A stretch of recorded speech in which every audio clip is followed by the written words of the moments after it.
السلام علیکم۔ جنت میں خواتین کو کیا ملے گا؟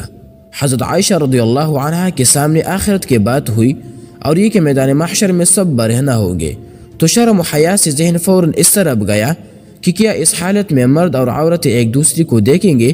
جبکہ ہمارے ہاں کے پڑھی لکھی عورت کا ذہن آخرت کا نام سنتے ہی فوراً اس طرف جاتا ہے کہ مردوں کو تو 70 حورے اور عورتوں کو کیا ملے گا؟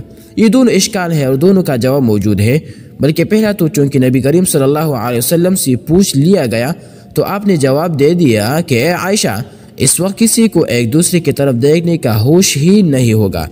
لیکن آپ ان دونوں اشکالات سے دونوں طرف کے ذہن کو سمجھ سکتے ہیں۔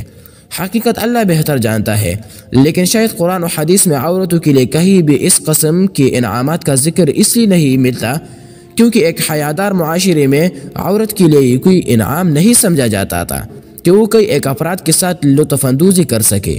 ہمارے ہاں باپ اور بھائی اپنے بیٹی بہن کے ساتھ اس کی شادی کے معاملات زیر بحث نہیں لا سکتے کہ جا کے اس کو بتایا جائے کہ تمہیں جنت میں اتنے مرد ملنے والے ہیں وغیرہ وغیرہ۔ یہی وجہ ہے کہ تاریخی ظہیرے میں ایسی کوئی بات دور دور تک نظر نہیں آتی کہ کوئی خاتون اس سلسلے میں پریشان نظر آتی ہو کہ مردوں کو تو 70 حورے اور مجھے کیا ملنے والا ہے۔